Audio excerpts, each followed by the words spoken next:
Greetings and salutations, and welcome to another edition of Future Imperfect. I am Admiral Phillips, and joining me in this adventure into the stars are... It is I, Mike the Birdman, and I guess I'm second in command on this. I'm not sure what kind of class of vessel we're on now, because things just keep changing around here. But hey, I'm here, I'm glad to be here, and excited to talk about Trek for a change. Isn't that fucked up? Also joining us are... I guess I'll go next. Alex, who somehow hated the show, but then didn't hate it. It's weird how that works. And then finally joining us is... Aaron Pollyea. Yeah, and I have a lot of weird feelings about this. Yeah. It feels strange to actually somewhat enjoy Trek recently. I know.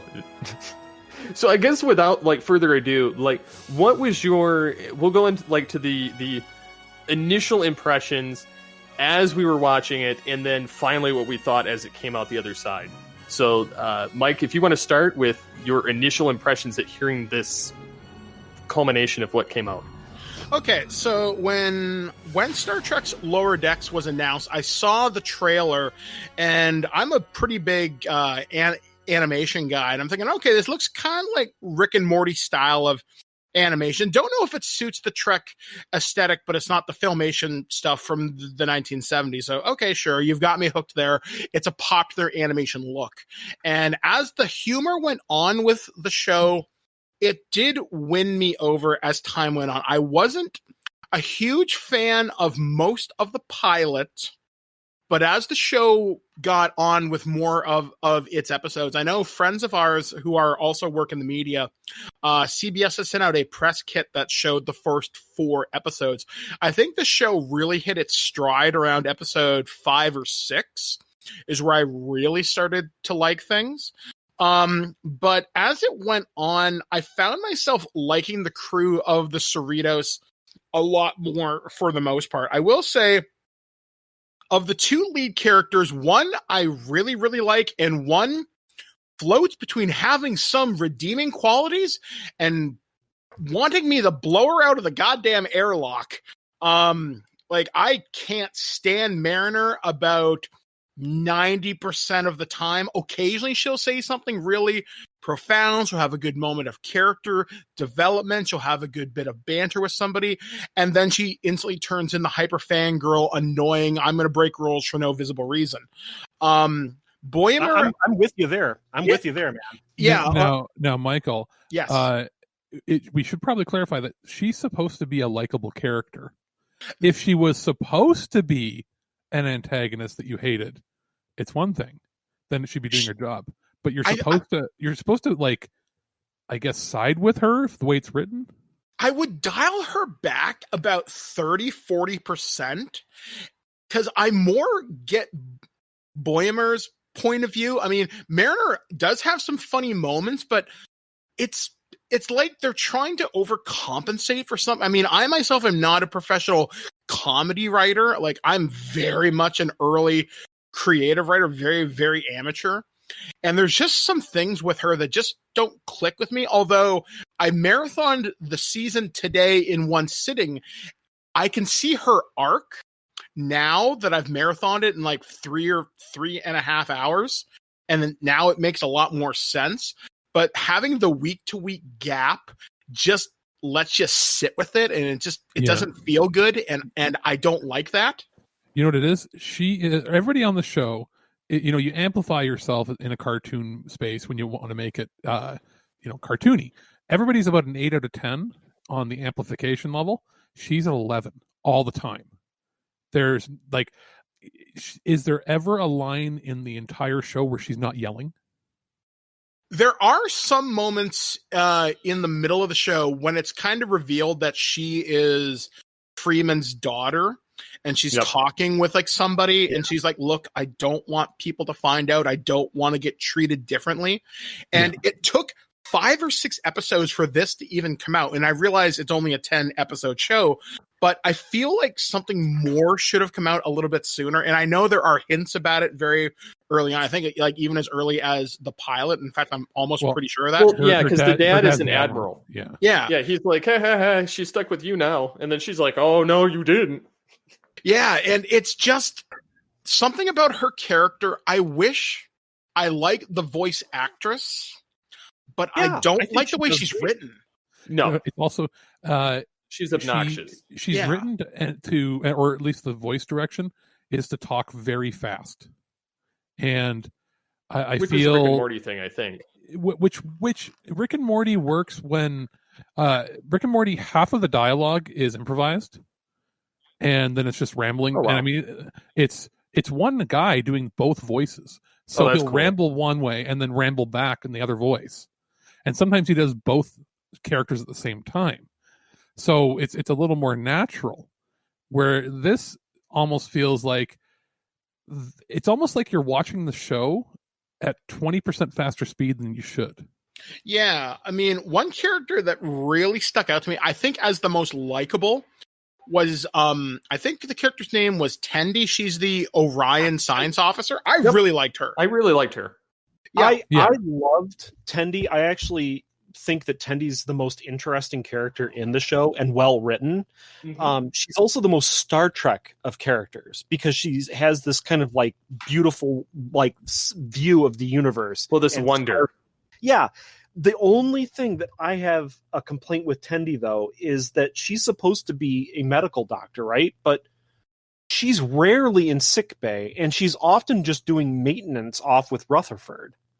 I think it was supposed to be hinted that, like, you're hired as...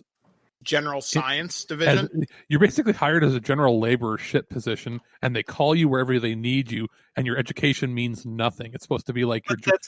That's not Star Trek. No, I know, but that's I think how that's the methodology they're using, though. Yeah, but that doesn't make sense. No, that's what I'm trying to say. Like, if you're an ensign, it means you're an officer. Yes, which means that if she's an ensign in medical, she has a medical degree. She's probably has a PhD in medicine. Or she's at least a nurse practitioner or something. Yes. In Starfleet, you would have at least a master's degree. Let's put it that way. If you're an ensign.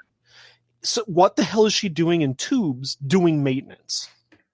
That's a really fine question, actually. unless she's monitoring the engineer, like his vitals. Perhaps, but she's not.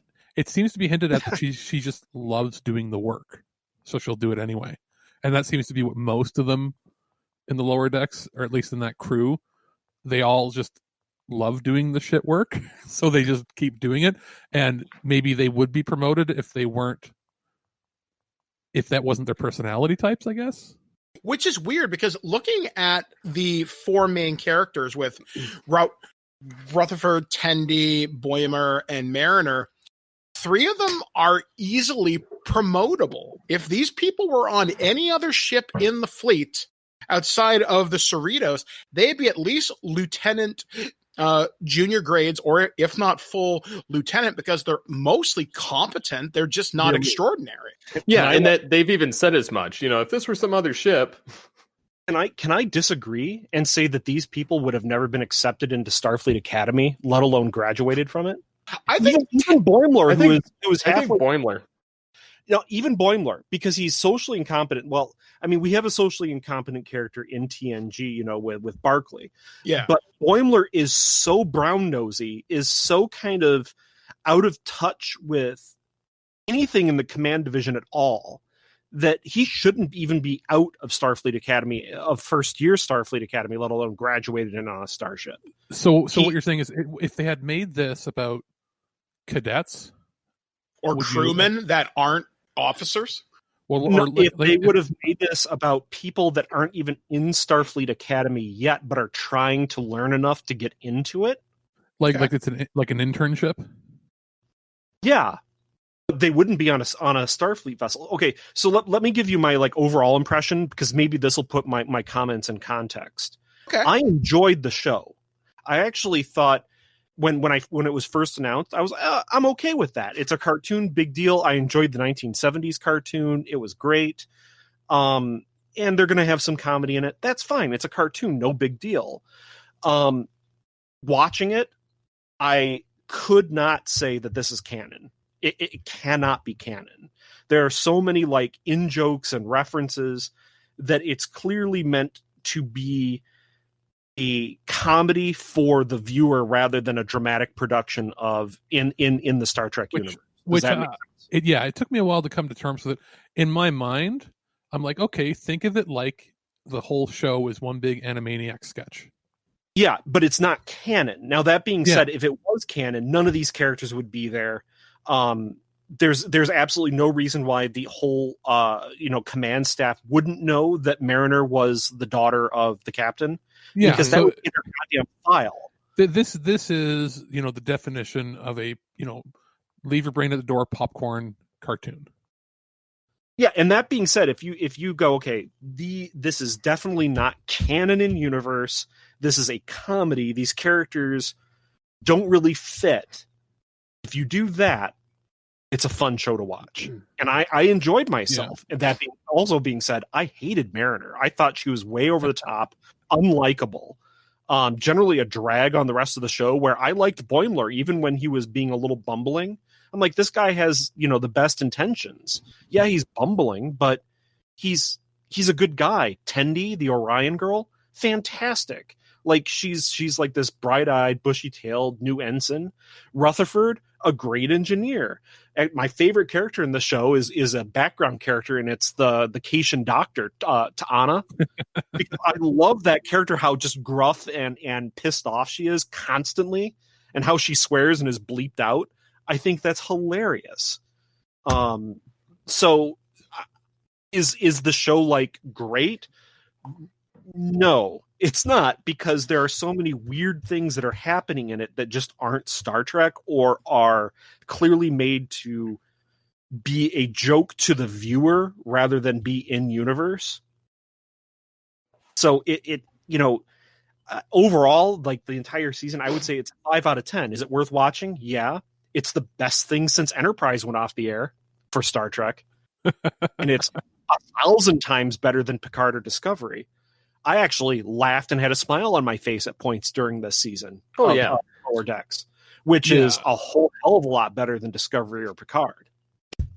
Now, looking at it, I know we'll go into some of the episodes, but I was either indifferent or sort of blah about most of the episodes. But there are two episodes in particular that I actually really liked them. And that made me actually like the show. One was Much Ado About Boimler, episode 7. And we'll talk at the very end, obviously, about the finale, because I liked that one too. Mm-hmm. But the rest of them were just, for me, it was like, yuck, for most part. Like, I could watch it, but I found myself getting bored. Yeah. There were elements that I found it boring, to be honest, and there were elements that I found it really funny and really good. It took me a couple episodes to really, get into the mindset of the show, because I found it very off-putting. I was trying to like it with an open mind, considering we've just had 2 downers of a Star Trek show, and this is the first lighthearted one we get. And the guy also wrote like TNG season 8. On Twitter and wherever else it was. So I knew the guy had more than enough mental capacity to write a show that felt more Trek than what we've gotten. And that being said, I found some of the characters interesting. I did I found myself liking Boimler and the Orion the most, but Rutherford I found to be a little bit annoying, but in just a weird way. He was not really Starfleet material. He just happened to be a cyborg guy that worked on the ship. Every other line is "ha ha," or he's he can program himself to do any task pretty much. And then you have Mariner, where she's just a total, just grades. She seems to know everybody for some reason. She knows everybody and everything, and yet she's this lowly cadet because she keeps getting demoted. And the only place that she's survived is, which this I get. The only place she survived is on the Cerritos because her mom is the captain. which means that she can kind of filter and protect her, whereas any other ship she would have been booted out of the fleet, which is correct. But the fact that she's still in the fleet amongst the monumental screw-ups, it speaks volumes of where Starfleet's at in this point in time. But remember, it just can't be canon. No, well, especially with some of what happens later. But, but yeah, I mean, I didn't hate the show, but going in, I wanted to hate it just because it was like a Rick and Morty knockoff, the animation style, and like the trailer just put me off like no other. There was no way, no possible way it was going to be as well written as Rick and Morty is. No. Layering, like, whether or not you like the comedy of Rick and Morty, the layering in of jokes that don't pay off for multiple seasons, or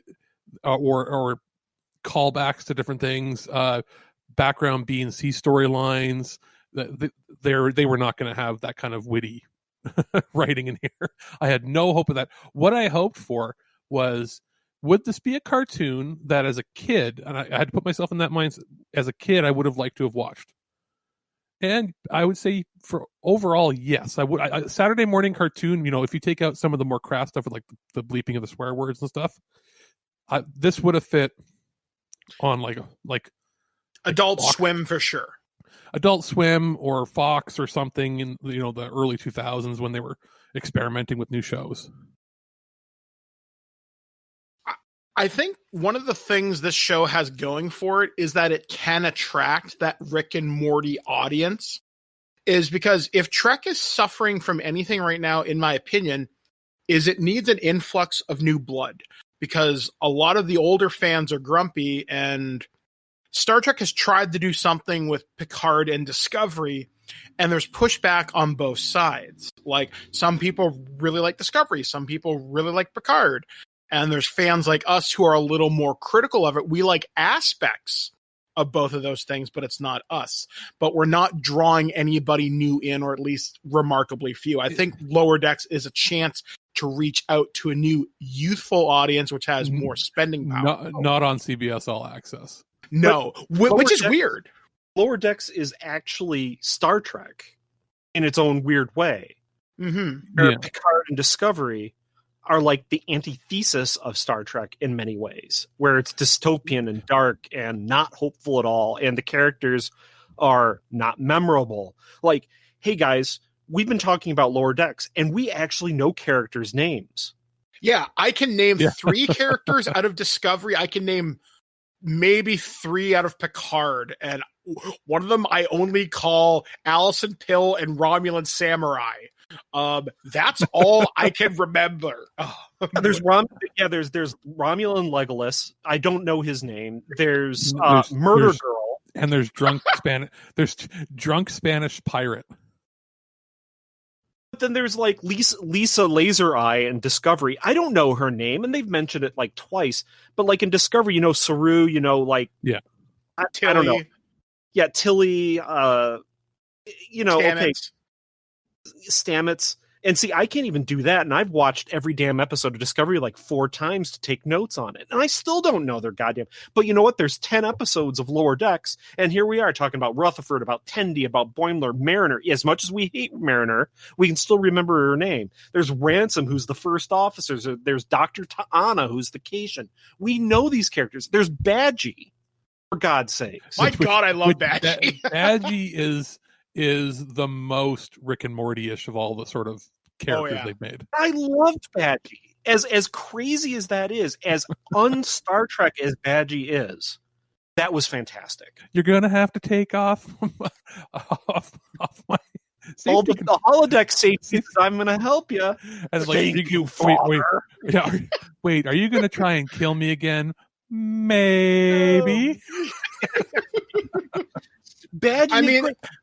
There's funny stuff, there's memorable stuff, and it's actually kind of light. It's lighthearted and fun. I might not agree with everything that the show says. I completely don't think it's canon, but at least it's good.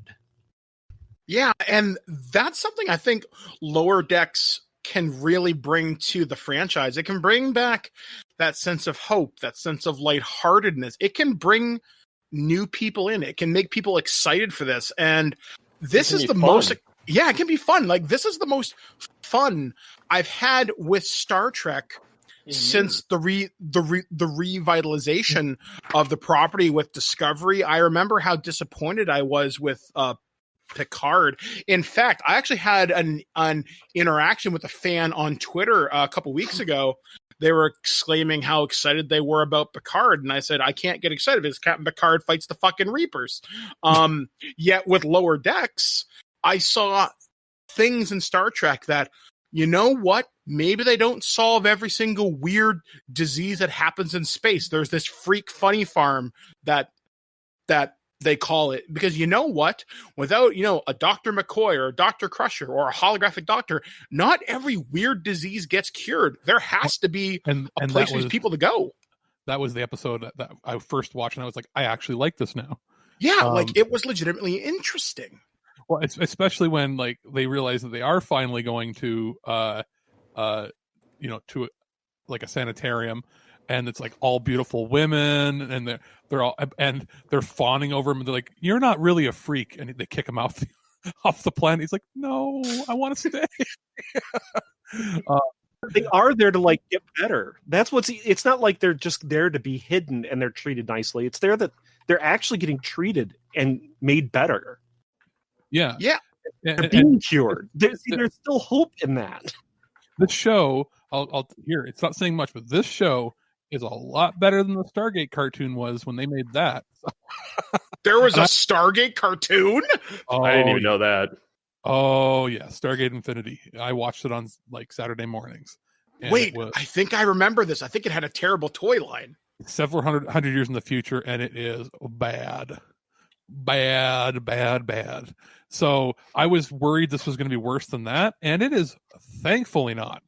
Now, if looking at the other episodes here, so do we want to get into too many of the plot lines, or is there specific episodes that you guys thought were highlights? We should probably talk about the last episode for sure. Well, I do want to talk that they did have a lot of nice callbacks to older series, even though they were just more or less throwaway fan service and conversation, usually by Mariner. And then I enjoyed the fact that Q showed up just as a weird cameo. No rhyme or reason, but he just shows up just to, be a dick. Play tricks with them, and they told him to bugger off. Yeah, more or less. And then he's like, shit, go bug the Enterprise. Yeah. And then he leaves, which is funny because this is probably the longest or the latest that we've ever seen him show up in canon. At this point. And then of course, that started the turning tide for me of a little bit of the content with the show. And which again, that's kind of a crappy reason, but the finale honestly was the one that I gravitated towards the most. Yeah, watching it, I'll say this. I think I said it to you guys in chat message. It felt like a 3-parter. It was 60 minutes worth of content that they crammed into just under 20 before they used the last bit of airtime to just advertise Discovery, which I didn't like. I didn't like that either. I was why waste it on Discovery? Why not tease something for season 2? Can I talk about that thing with the last episode in Discovery? So you have this episode 10 of Lower Decks. It's fantastic. It's hopeful. You have a big smile on your face because Boimler kind of, gets a reward at the end. Let's put it that way without spoiling it. There is some really funny parts. Riker shows up. That's going to be spoiled everywhere else. Riker and the Titan. So you have this great, this kind of great feeling in your heart. And then comes Discovery Season 3 promo, where it's a mess of space junk after a battle. You can't tell what's going on. People are screaming or upset. Michael Burnham is tumbling through space and going to crash into a planet, and suddenly you don't care. And that took up 4 minutes or whatever of the airtime, which I was like, no! Add that to the very end after it's over. You can't tell what's going on. It's just it's millions of pieces of space junk. There's like a portal that like Michael Burnham tumbles out of. She's tumbling and screaming to the computer of her time travel suit. 3-foot long hair. Yeah. Oh, God, what a way to ruin like this really kind of hopeful, uplifting, fun episode. Let's just throw a whole bunch of bullshit at the end about Discovery Season 3. If they were going to show something at the end, they should have shown that little teaser they made about how Janeway's joining the other animated cartoon. Yeah, that would have been amazing. It's just like a 10-second thing where you hear Janeway's voice and she says like, "Welcome to whatever the ship's name is." Or welcome to the Academy or something. Yeah, and coming 2021. But they want to advertise something that's going to be airing on the same network. So blah blah blah. But I almost feel like Lower Decks would have done better on Hulu or another platform like Netflix. Yep. I think Hulu would have been really fitting for them. Like up here, it's on Crave, which is basically our only streaming platform outside of Netflix that's like available up here. Yeah. So it is like a lot of people, when you get your cable package, it comes with it. So it's pretty standard. So I feel like it's available to more Canadians, like in a percentage wise, than it is to Americans. I don't see people subscribing to CBS All Access to get this show, even though it's one of the better things on there. As far as the plot of this last episode feeling like it was going too fast, it felt like a Power Rangers episode or something from like the 90s, when a kids show where it was like so much was happening. They put enough plot that you could have done a 3 or 4 parter. Yeah. And this would have been a pretty cool 2-parter if they took the time to space things out. Oh yeah. Yeah. It could have easily been a 2-hour long episode, like 2 1-hour standard like TNG episodes, that kind of thing. So like an hour and a half total runtime. It could easily been that. Easily. Did you like when Riker showed up and they showed his bridge and it actually had people on it and it actually had things unlike in Picard? Sense, unlike Picard. The joys of animation. You can hire a whole crew. Should I talk about the lower the problems with Lower Decks and the starships in it? Should I talk about that? Yes, please. Okay, so let's start with the Titan. I should say Titan, because I hate it when people say the Enterprise or something like that, because it's a proper name. So you say Enterprise or Titan or Cerritos. Anyway, pet peeve. Titan actually has phaser strips exactly where it should have, but they're glowing blue for some reason and are indented into the ship rather than out of the ship. So when it comes in firing, it looks very strange. That's my only comment on Titan. But Cerritos is really weird. And I think that there had to have been some behind the scenes production issues with this. Because there are 2 things that you generally see in the show. The Master Systems display, the MSD, which shows kind of like the decks of the ship when they're inside. And then you see the exterior of the ship. When you look at the exterior of the ship, you can count the window rows for decks. And you can easily count at least about 18 decks. When you take windows, lifeboat hatches, big chunks of space where there isn't windows, but there's more than enough room for decks. It's about 18 decks. But when you look at the MSD, it's 11 max. Like the MSD shows that there's a single deck on the edge of the saucer, where when you look at the exterior of the ship, there's clearly 3 decks, if not 5. I know in dialogue they mentioned something about deck 20 at one point. It sounds like they're playing a little fast and loose, or it could even be issues where, one part of the animation team doesn't meet the other, or the writing team doesn't necessarily have contact, or blah, blah, blah. It's just a little loosey-goosey. Again, because it's a cartoon, you can get away with a little more, but yeah. Because supposedly the MSD was actually done like by the Akutas, who did all the graphic design on TNG through Enterprise.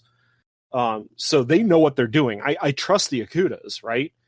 But when the exterior of the ship totally suggests a much, much, much larger ship, where they're talking about the California class, like Cerritos, is actually fairly small, comparatively speaking. But when you look at the exterior of the ship with all those window rows and decks, it's like, wow, this actually might have more internal volume than a Galaxy class.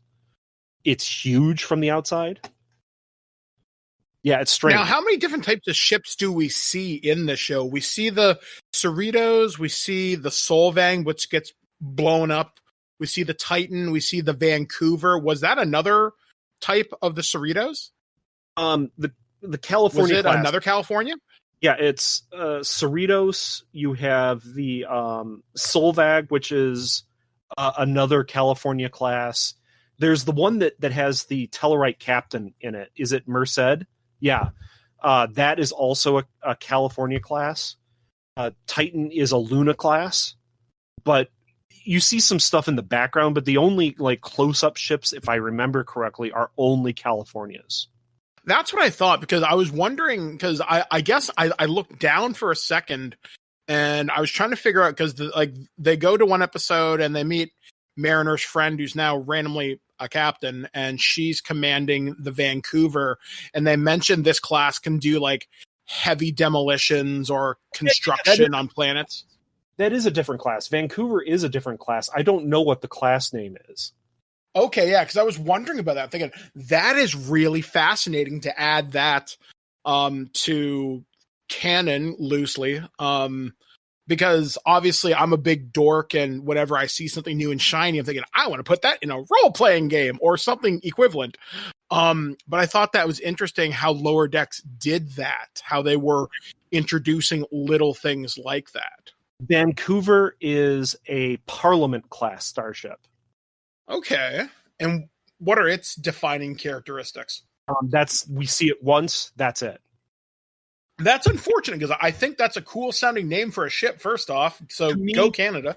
To me, when I saw it, it's bigger than a California class.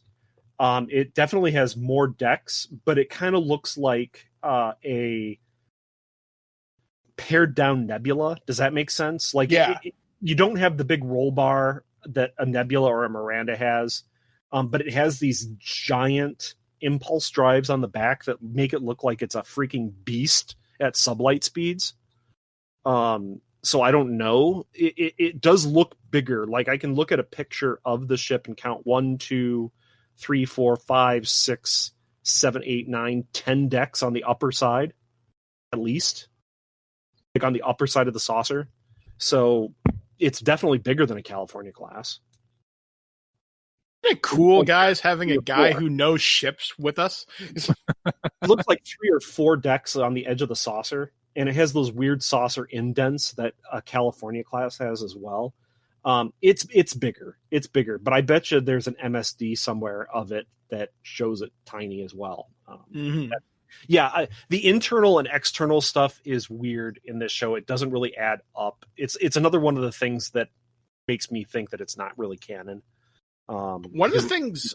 Oh, sorry, Aaron. Go ahead. No, go ahead. No, go ahead. I was going to say, one of the things that I think Lower Decks does, and this is probably my inner sound dork coming out, the show sounds authentically Trek. Like, I love the theme sound song libraries. The theme song is more Trek than any of the previous Trek from 2009 onward. Yeah, I'll agree. I agree with that. The sound effects library sound great. Hearing the beeps and bloops of tricorders, doors, phasers, force fields. It's just, to me, it's little things. But when I closed my eyes today for just a second, because I was really, really tired, and I was just listening to Discovery, and the sound designer on this, I can tell, in my opinion anyway. You mean really? So you weren't listening to Discovery? You were Sorry. No. I was listening to Lower Decks. What I mean is, they painted such a vibrant soundscape, and with a cartoon, you really have to. And I think if Lower Decks does anything right, it's got a crew of very passionate people who I think will find their footing in season 2 and beyond. And that's something I guess we should probably begin to wrap this up is, where does this series go? Boimler is off the Cerritos now. Who do you follow now? In my mind, they have one of two things they're going to do. And I hope they don't do the one. I hope they don't start the episode off with immediately having Boimler being kicked off the Titan and returning in shame just to reset the status quo. I have a feeling they may do that.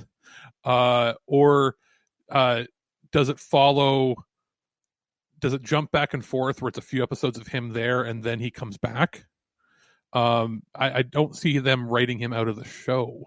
I think they're going to have him on Titan for like maybe 2 or 3 episodes before he comes back to Cerritos, and he's probably going to come back to Cerritos with his rank, and he ends up acting like an NCO, even though he's like a lieutenant junior grade. Does that make sense? Like, yeah, because this show is showing ensigns doing enlisted work, which is really weird. It's another one of these things that it just doesn't make sense in the show in canon, that you don't have so many crew that they're sleeping in corridors, especially when they're officers. Like, ensigns. I'm gonna ask you that. Ensigns are officers, folks. You don't have them sleeping in scut freaking cots in the middle of a corridor like that. Aren't right? they in like, they might have bunked rooms, but aren't they like a shared room somewhere in like a lower level of the ship? Yeah. The only thing, okay, so you have your enlisted people, which don't go to Starfleet Academy, but they're kind of like skilled people, right?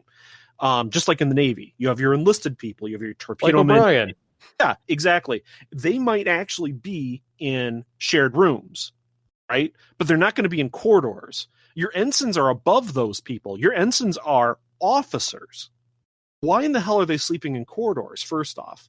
So regardless, maybe Boimler comes back and actually acts like an NCO like O'Brien was to the ensigns in the show that are acting like enlisted. I don't know. Do you see what I'm saying? Yeah. I almost felt like the reason they did the whole sleeping in corridors, like it was almost to give them like a, I don't know, like a firefighter feel, that they're all bunked together for their shifts.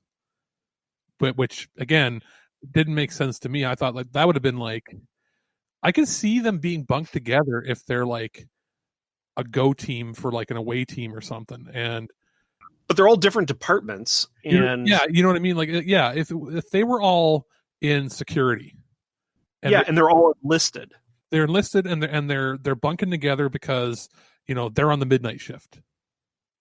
That makes sense. I could see that, but this was like I don't know. It was like a dorm room.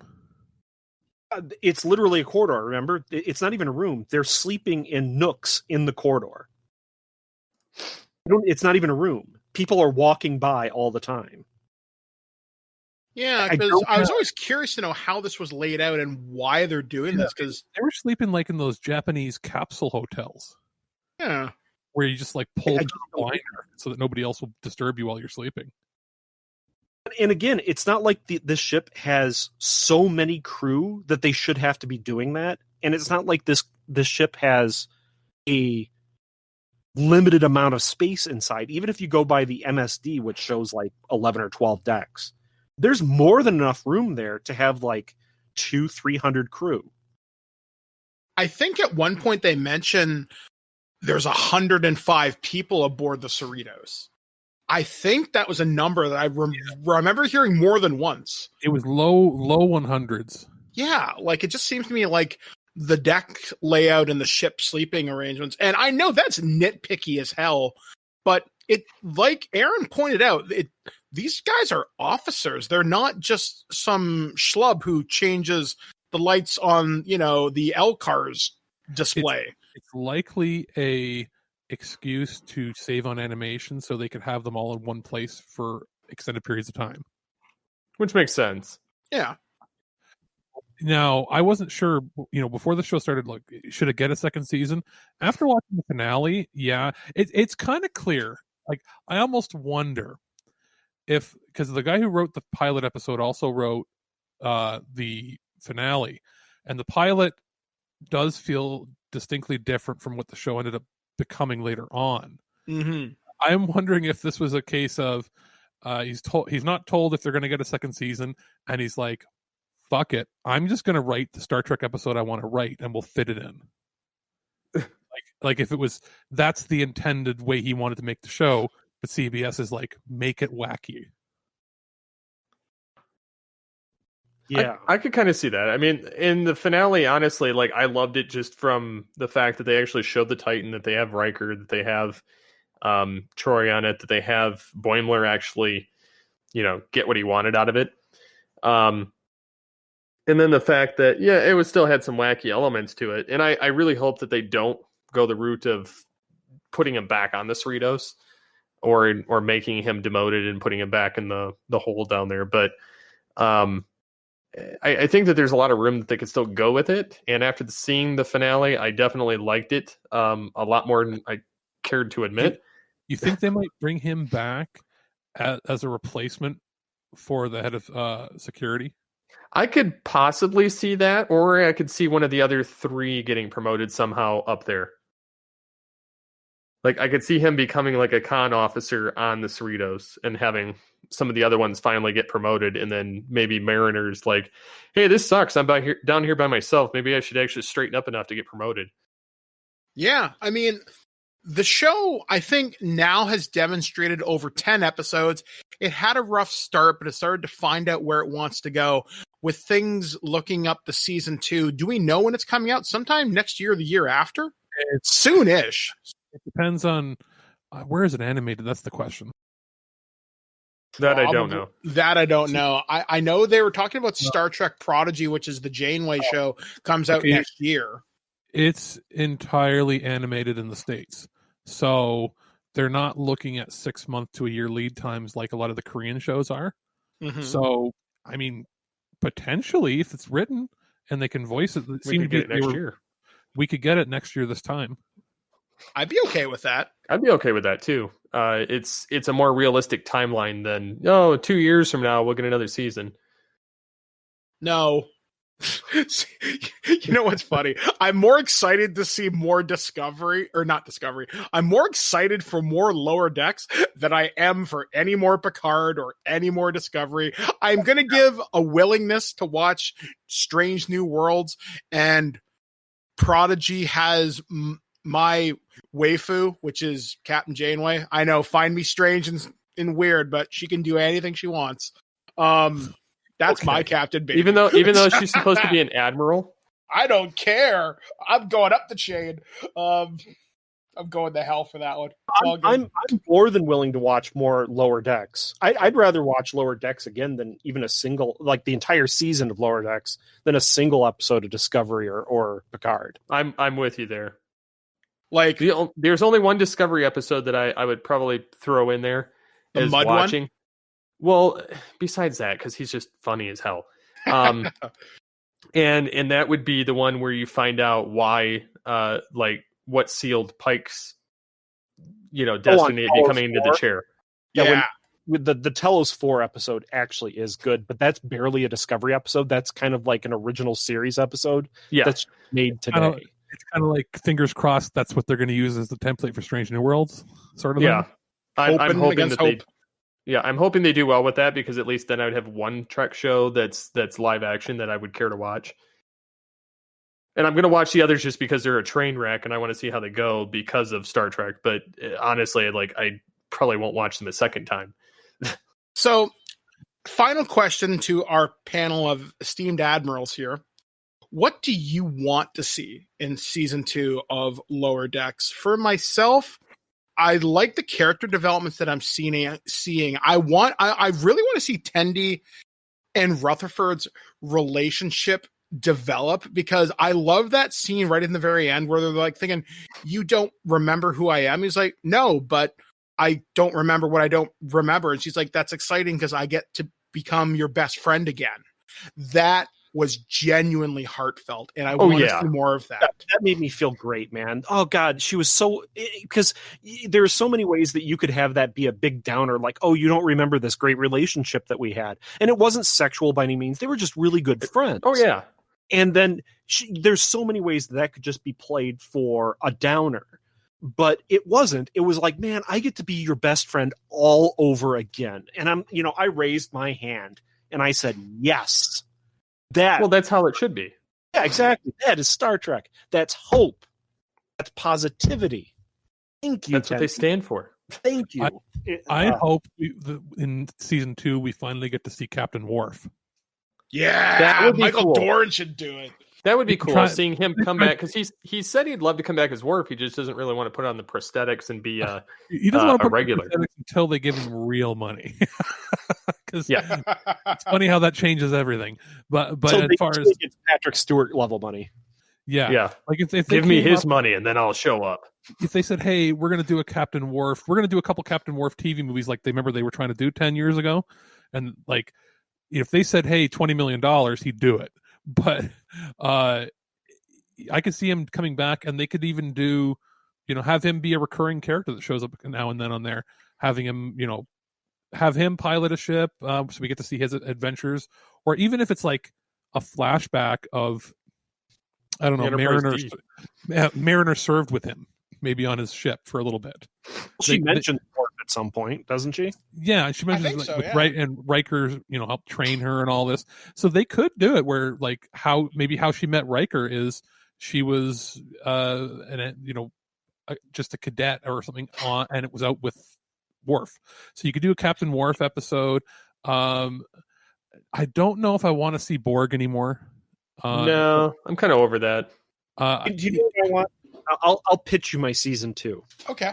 I want USS Titan and then like 4 California classes to go through a transwarp conduit to an area in the Alpha Quadrant, but that's like 6,000, 7,000 light years from the Federation. And they get to do a season where it's old school TOS type stuff, where the Titan, where Titan is actually kind of being used as a fast responder / resupply vessel for these Californias. It's being the heavy, it's acting like the backup for all these Californias to go out and actually make first contacts and explore this new this new area. And you get these cool TOS style episodes where you're meeting new species because, hey, we see these characters are kind of competent, sort of, through the last episode, but let's put them in situations where now the stakes are real. Now we have people that are relying on you, and Titan can be there to pull your ass out of the fire if it gets really bad, but you need to rely on yourself. Okay, how about this? They get sent out to that part of the Alpha Quadrant, whatever, and that's where we finally re-encounter the parasites from season 1. Sure, why not? That'd be pretty cool. You can put them in there. It's like that's like Riker goes out. They're like, "Why are we going out there? It's a secret mission." And they still have the comedy parts and everything. And the secret mission is they finally figured out where they were transmitting that beacon to. And that'd be a hell of a way to end a season. And so you get out there and you can have all your jokes and make it all lighthearted. They get out there, have Boimler meeting up with everybody. Everybody's so friendly. But then like he witnesses them all eating the bugs, and he's like, "That's kind of weird." But like, he just doesn't get it. You have a new character that's a Trill symbiote as well. That's all freaking completely paranoid about all of this and is really off put by the fact that these things are kind of like the Trill symbiote in this one crew member, and is disgusted by it. And there's like, I don't know. I think there could be some comedy gold out of that. Yeah. Oh yeah. Where the Trill's just completely freaking out all the time. Like, oh my God, I hope you don't think that I'm like this. Well, you kind of are, but you're not a bad slug. You're a good slug. Yeah. I mean, there's so many things you could do. And I think I'm not as versed in TNG, like as every episode as you guys are, but is there another alien race other than the parasites that had that big of a cliffhanger that was never followed up upon? You know who I'd love to see be more of a threat than just a one-line joke? I want the Gorn to combat. The Gorn hegemony sounds friggin' cool. And I can tell you a lot about the Gorn because I've written for Star Trek Adventures a lot about the Gorn. But the Gorn are actually fairly close to to Federation space, so it's not like they're way far away. Do you think that Brent Spiner would do lore again? Again, Maybe. money, just back a truck up to his head. I was going to say, he doesn't want to do... Yeah, I don't know if he would play him physically, but I know he would do like voice I'm acting. saying that's what I'm saying, for like voice him in an episode. Oh yeah, I'm sure he would more than be happy to come back as a voice actor. He just didn't want to put on the prosthetics anymore, which is why he's coming back as Dr. Alton Ego Soon. The long lost Soon's cousin, brother's former roommate. Then again, listening to his voice recently, he sounds like he smokes 1,000 cigarettes a day. So, maybe that's what happens when he mimics Patrick Stewart too much. Now, I think finally is what I would like to see in season 2 is maybe more than a 10-episode order. The show can't be that expensive to produce. And if they want to get themselves up to binge-worthy status, they're going to have to start doing 20 or 30 episode seasons. I'd kind of be okay with that. If they gave us a true episodic that was 25 whatever episodes, like Alex just said, I'd be totally fine with that. Even if we had to wait a little bit longer, I'd be fine. Like if we were getting batches of, let's say 20 episode seasons nowadays, because let's be honest, they're not going to do 65 syndicated episodes anymore, but let's say they did 20 episode seasons and they just did, 10 in the fall, 10 in the spring, 10 in the fall, 10 in the spring. And you would have a cycle. They need content, and like they've got nothing else. Aren't they even canceling CBS All Access and putting it into something else? No, you're thinking of Plus. Paramount, I think. Paramount, they're rolling it into Paramount Plus. Yeah, which I signed up for CBS All Access in Canada because it's like $5. But I'll be curious to see how that gets affected. Yeah, you know what? In Canada, it doesn't have Star Trek, which is so strange. But we have Crave, and we also get Star Trek on Netflix. So we get Star Trek on two fronts. CBS All Access in Canada has a show called it's like a police comedy, and then they have like The Good Fight or something, and that's it. There's like 3 shows. Ugh. So yeah, I think that's pretty much all I have to say on the matter. I didn't like the show when it started, liked it when it ended, and I'm optimistic for the future. Yeah, I'm generally okay with it. I think it's by far the best Star Trek that's been on television since Enterprise. It's probably better than the J.J. Abrams movies, I would say. Even though I was okay with the 2009 film, and Beyond was okay as well. This was better than those. But I still have my reservations about how it's being presented as slapsticky. Don't say this is canon. Just say it's a Star Trek show and be done with it and have fun. But don't try to say, oh no, all this is completely canon and totally in universe when it's so tongue in cheek. Well, the thing is if they would stop trying to shoehorn it into canon and just say this is a separate Star Trek show, people would quit complaining about canon. Yeah. To stop saying Discovery and Picard, are completely linked with the Enterprise and before, because it isn't. But I mean, stop it. Just go with it and stop making a big deal out of it yourselves, and people will just watch it for what it is. Shit writing still, but at least it wouldn't be arguing about canonicity. Anyway, what I'm saying is Lower Decks, it's worth watching. Yeah, honestly, it's a really good way to spend a couple of hours. And if you binge it, I think it's a little bit better. We're all in agreement. It's fun. Which you never would have thought we would have said about this show. Yeah. What a turnaround, eh? And I got my Spock helmet, so I am very happy. There was a Gorn wedding. I love that bit. Gorn wedding! It's so ridiculous. Yeah. But Steve, I guess you should take us back out, and I guess the next time we'll be back on this show will be in a couple weeks. And what are we going to be talking about? Didn't we talk about how we were going to wait till Discovery started? Yeah, that's why I said it's going to be a couple weeks till we talk. It's going to be that. Yeah, I think the idea is what 3 episodes, 3 episodes at a time, and then the first 3, then the next, and so on.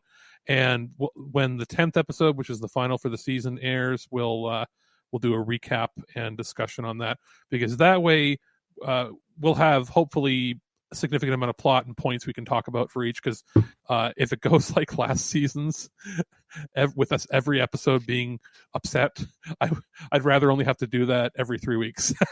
Yep. Yep. I have my fifth of vodka ready and antidepressants. I'm ready for Discovery Season 3. What's the code word to start? Ramen and whiskey. You could hear something pouring in the background. It's funny. So that wraps up this episode of Future Imperfect. So how can the good people find you online? Well, if you want to find me, my personal Twitter account is at Birdman Dodd, where I tend to reply to everybody. I talk about a lot of things, some political, some video game, some stupid crap. I try to have a little bit of fun on there, but I always interact with people. The show's Twitter account, which is run by Alex primarily, is at ThisWeekinGeek.